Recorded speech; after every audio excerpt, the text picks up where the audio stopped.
संभोग और समाधि दोनों को मैं समतुल मानता हूं। दोनों जो है विपरीत नहीं है। जब हम संभोग में उतरते हैं तो जो आदमी अपना आइडेंटिफिकेशन तोड़ता है, मेल्ट होता है, पिघलता है, और जितना वह मेल्ट होगा, पिघलेगा, संभोग का ऑर्गेज्म उसे उतनी प्रगाढ़ता में उसका बोध होगा। अगर कोई आदमी एक छिप की तरह संभोग में उतर रहा है तो वो संभोग के आनंद को उपलब्ध नहीं हो सकता। अगर वह संभोग में उतर रहा है, फिर अपना व्यक्तित्व, अपने होने की स्थिति, अपना आइडेंटिफिकेशन अगर वो नहीं तोड़ता है तो वो संभोग के उस गहन ऑर्गेज्म को आनंद कभी भी नहीं हो सकता। संभोग को गहरे से गहरे आनंद को, उस ऑर्गेज्म को वही आदमी उपलब्ध हो सकता है जो मेल्ट होता है, पिघलता है, अपना व्यक्तित्व, अपना आइडेंटिफिकेशन छोड़ता है। तो जब हम अपना व्यक्तित्व, अपना आइडेंटिफिकेशन छोड़ते हैं कुछ समय के लिए, हम पर उस आनंद का एक वर्षा हो जाता है, एक थॉटलेस स्थिति का निर्माण होता है। जब हम संभोग में उतरते हैं तो थोड़े ही समय के लिए, आंशिक ही तौर से क्यों न कहें, कि हमें विचार शून्यता को अनुभव होता है। वो आनंद संभोग से नहीं आ रहा है, वो आनंद आ रहा है विचार शून्यता के कारण। लेकिन बाहर जो परिणाम आया है, हम ये समझें कि ये संभोग के कारण हुआ है। संभोग ने एक स्थिति को निर्माण किया है, और परमात्मा यानी समाधि वे भी समतुल है। वहां भी मेरा पर्सनैलिटी, मेरा व्यक्तित्व, मेरा होने की स्थिति, मेरा आइडेंटिफिकेशन खोता है। और जब वो खोता है तो मैं समाधि को अनुभव करता हूं। वो जो समाधि का अनुभव है, जब हम मेल्ट होते हैं, जब हम अपना आइडेंटिफिकेशन, अपना तदात्म खोते हैं, तब जो है हम अपने मूल स्रोत से जुड़ जाते हैं, जो हमारे स्थित है। जिस स्रोत से हम जुड़े हुए हैं उसे हम घर वापसी कर सकते हैं, यानी शून्य में ठहर जाना, स्थित प्रज्ञ हो जाना। वो जो समाधि का अनुभव है उसमें भी हम खोते हैं। लेकिन संभोग में खोना आंशिक हो सकता है, कुछ समय के लिए वह झलक है, समाधि का झलक है। लेकिन समाधि में जब हम खोते हैं तो खो ही जाते हैं, वापस नहीं आ सकते। संभोग में हम खोते हैं, फिर हम अपने आप को रिक्रिस्टलाइज कर लेते हैं। फिर अपने आप का जो व्यक्तित्व है, वह जो लवादा है, वो जो हमारा आइडेंटिफिकेशन है, धर्म से, जात से, अच्छे से, बुरे से, जिस प्रकार का हम अपना आइडेंटिफिकेशन बना के रखे हैं, पुनः जो है संभोग से वापस आने के बाद हम उसमें रिक्रिस्टलाइज हो जाते हैं। लेकिन समाधि से जब हम वापस आते हैं तो रिक्रिस्टलाइज नहीं हो सकता, कुछ बचता ही नहीं, और रिक्रिस्टलाइज होने की कोई सवाल ही नहीं है, क्योंकि अभी तक जो हमारा आइडेंटिफिकेशन है, क्योंकि चेतना की ये क्षमता है, जो वो मान लेता है वो हो जाता है। तो मैं जो कुछ माना हूं, अच्छा कि बुरा, कि पापी कि पुण्यात्मा, जो कुछ माने हैं, चेतना उसी प्रकार के जो है गुण और दोषों को वर्तन करने लगती है। और पूरी योग का एक ही अंतर्दृष्टि है कि हमारे अंदर जो ये तदात्म है, आइडेंटिफिकेशन है, ये कैसे विसर्जन हो जाए। इसी के लिए पतंजलि योग सूत्र में योग के अष्टांग मार्गों को वर्णन आया है, जो कि मनुष्य धीरे धीरे धीरे धीरे उसके अंदर जो व्यक्तित्व है, वो जो कठोरता है, उसकी जो मान्यता है, अंधविश्वास है, पूर्वाग्रह है, यह कैसे मेल्ट हो जाए, और भीतर चेतना के स्रोत से जब वह प्रकाश का प्रादुर्भाव होता है, उस प्रकाश में जो है अंधकार विलीन हो जाता है। तो समाधि में जो आनंद है, वो आनंद कुछ समय के लिए, आंशिक ही तौर पर क्यों न कहें, वह संभोग में। मनुष्य जो है एक ब्रिज है पशुता और दिव्यता का, प्रकृति और परमात्मा का। ब्रिज पर घर नहीं बनाया जा सकता। ब्रिज क्रॉस करने के लिए, ठहरने के लिए नहीं। कोई जिद कर दे कि मैं नहीं यहीं अपनी आसियां बनाएंगे, यहीं अपना घर बनाएंगे, ये संभव नहीं हो सकता है। एक छोर पर मुझे अपने पछता बुला रहा है, वह इंतजार कर रहा है वापस आ जाओ। देखो ये दुनिया कितना रंगीन है, कितने शांत है, न कोई आपाधापी है, न कोई भाग दौड़ है। दूसरी छोर पर मुझे अपनी दिव्यता जो है सो पुकार रहा है, परमात्मा पुकार रहा है, आओ। मनुष्य परमात्मा के द्वार पर है, जरा सा द्वार खटखटाएगा और वह परमात्मा में प्रवेश कर जाएगा। उसने विकास के सारे सोपान को पूरा कर लिया। तो हम पीछे तो जा नहीं सकते हैं, हम गिर तो सकते नहीं हैं, और आगे हम जाने की कोई प्रयास नहीं करते हैं। हम अपनी आसियां जो है इस ब्रिज पर ही बनाना चाहते हैं। तो ये ब्रिज जो है सो गुजरने के लिए है, ये घर बनाने के लिए नहीं। जब हम संभोग में उतरते हैं, आंशिक ही तौर पर जो हमें वह आनंद अहोभाव का अनुभव होता है, वह हमारे मेल्ट होने का, पिघलने का। हम अपना आइडेंटिफिकेशन छोड़ देते हैं।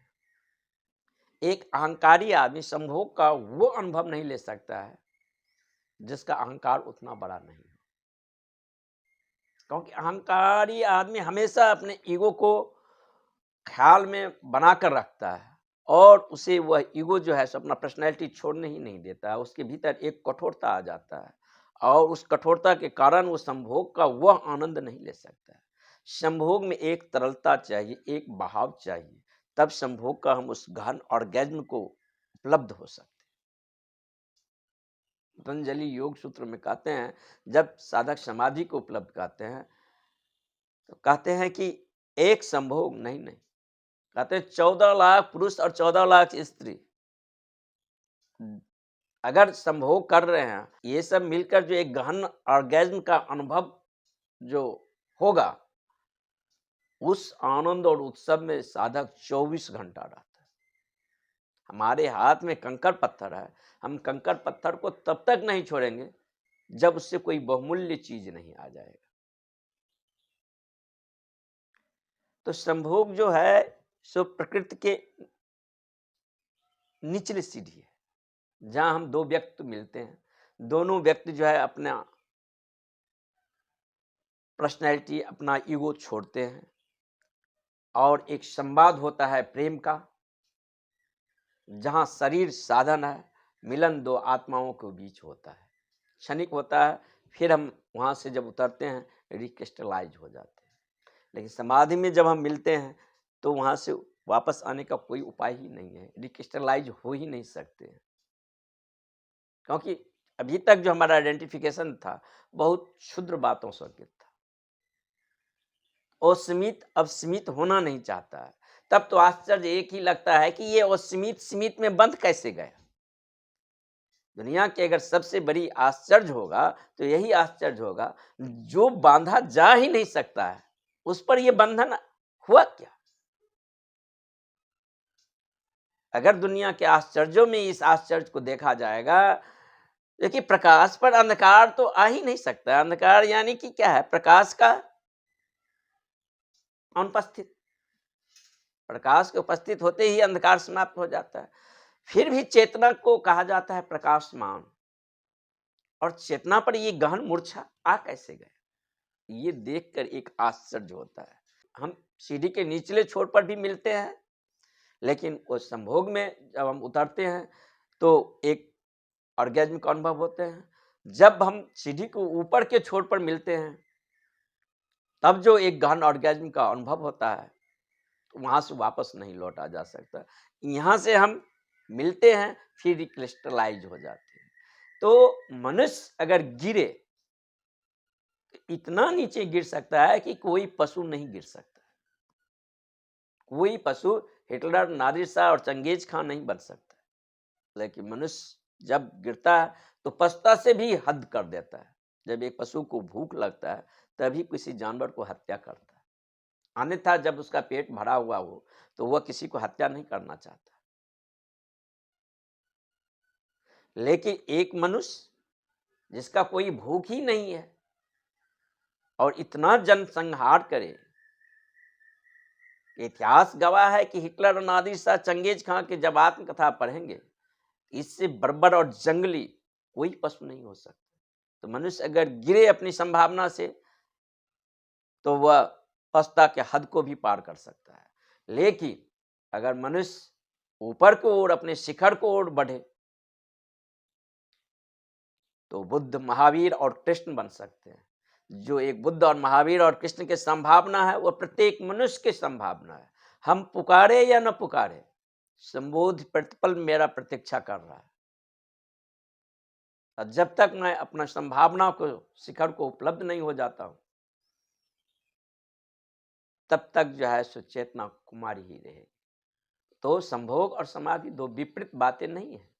दोनों में जो आनंद का अनुभव होते हैं, संभोग में उस आनंद का अनुभव क्षणिक होता है, समाधि में उस आनंद को, उस ऑर्गेज्म का अनुभव सदा के लिए होता है, फिर वह कभी छूटता नहीं है। इसीलिए प्रकृति के द्वारा जो इतनी गहन कशिश है संभोग के बारे में, इतनी गहन सुझाव है, मनुष्य उसमें बार बार उतरना चाहता है।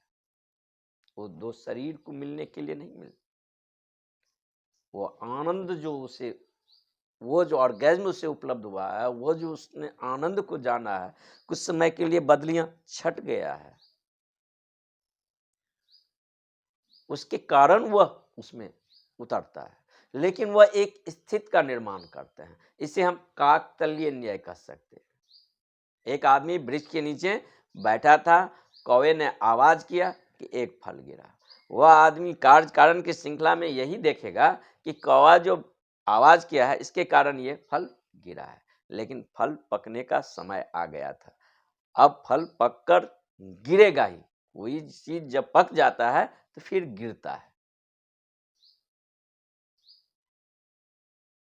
तो हम जो संभोग में आनंद को अनुभव करते हैं, वह आनंद का अनुभव हम समझते हैं कि स्त्री से आ रहा है, स्त्री समझ रहा है पुरुष से आ रहा है। जैसे कुत्ता जो है सूखी हुई हड्डी को चबाता है, तो जब चबाता है तो उसका अपने ही मसूड़ों से खून आने लगता है, और वो खून जब आने लगता है तो वो समझता है कि हड्डी से आ रहा है, तो वो हड्डी को जो है काटता है, चबाता है। लेकिन कुत्ते को ये समझ नहीं आता है जो कि इस सूखी हड्डी से कुछ नहीं आ रहा है, ये सूखी हड्डी मेरे ही दांतों से टकराकर मसूड़ों से खून आना शुरू हो गया है, ये हड्डी से नहीं आ रहा है। इसीलिए संभोग में जो ऑर्गेज्म और आनंद को अनुभव होता है, न स्त्री से होता है न पुरुष से होता है। वहां स्त्री और पुरुष एक स्थिति को निर्माण करते हैं, जिस स्थिति में थोड़े समय के लिए हम शरीर को भूल जाते हैं, मन को भूल जाते हैं, अपना व्यक्तित्व को भूल जाते हैं, मेल्ट हो जाते हैं, पिघल जाते हैं, तरल हो जाते हैं।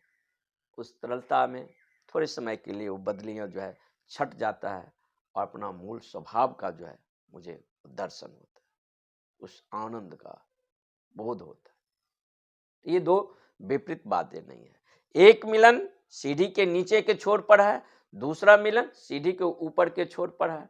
पहला मिलन जो सीढ़ी के नीचे के तल पर है, पुरुष और प्रकृति का, वह संभोग है। अब दूसरा मिलन पुरुष और परमात्मा के बीच जो घटता है, वह समाधि। दोनों में समानता है।